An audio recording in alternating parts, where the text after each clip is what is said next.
Good evening, everyone. Assalamu alaikum, namaste, and sastrikal.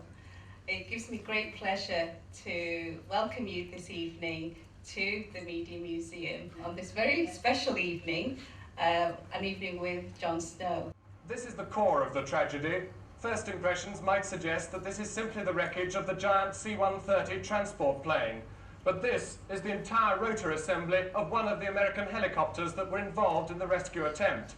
It was parked over here, and it was when it took off on a mistaken bearing that it sliced into the Hercules plane. And before we go any further, I'd like to give you a little bit of background to the Muslim Women's Council, because there are many new faces in the audience who we haven't seen before. So we'd like to give you a little bit of background about us, and then we'll carry on with the proceedings. So, who is the Muslim Women's Council? What is the Muslim Women's Council? And I think this short statement really sums us up. Never doubt that a small group of thoughtful, committed citizens can change the world.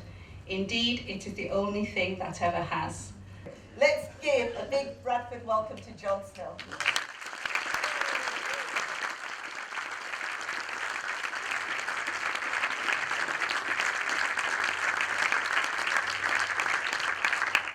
Well, good evening, everybody, and it's really lovely to be in Bradford. I'm really surprised to find myself here at all, and I'll explain why in a moment. But before I do that, I want to thank Bana and the Muslim Women's Council for putting this event on.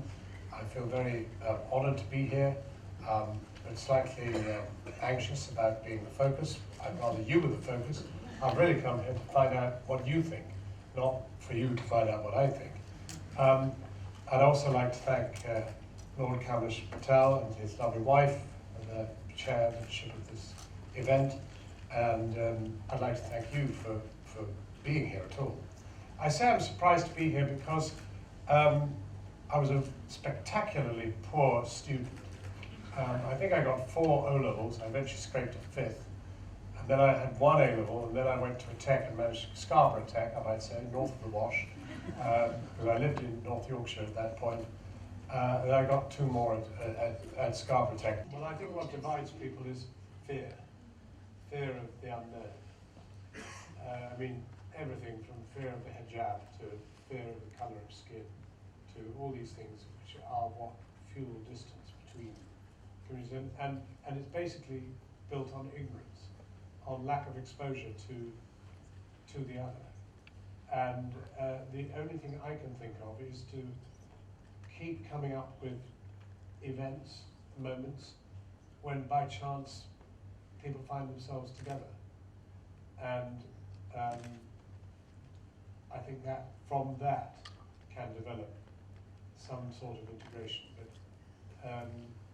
I think particularly old people can find it very difficult in the neighbourhood to cope with the change. And yet that neighbourhood almost cries out for change. Thank you. But I'd rather go that way. I'd rather try and encourage inclusiveness than prevent extremism. I think inclusiveness does prevent extremism. Because once you've seen the whites of eyes, well, I think despite the fact that he's white, it's definitely clear that a very unexpected development can occur in terms of the leadership of one of the parties, and therefore I wouldn't give up hope. I mean, you know, and in any case, you know, the etymology of our society, but actually mean the kind of makeup of our society, is increasingly becoming more and more diverse. We are, I still believe, a hugely successful and very attractive multicultural society. I know we've got lots of problems. I know there's poverty, I know there are difficulties, and there's inequality and the rest of it. But it's a joyous place. Britain is a joyous place by comparison with really any country I've ever been. People often say, where would you really like to live? All these places you've been, where would you really like to live? And I'm afraid it is actually Britain. You know, it's very interesting. I don't know how many English people there are here, but I'm English. And I have a theory that actually the English are, and this may have made us terribly successful imperialists, I'm sorry about that. But I think, in fact, the English are galvanised by the other. And we really come to life. And the way in which our society has developed over the last 50 years has brought out the best in the English, the best in the Indian, the best in the Pakistani, the best in the Afghan, the best in the African, wherever it is. I think it's people have given it their best. And if they keep giving it their best, well, one of them may become Prime Minister. But equally, has it also not brought the worst to the surface? God, not by American standards. We are a very, very long way away from what's happened there. It's interesting.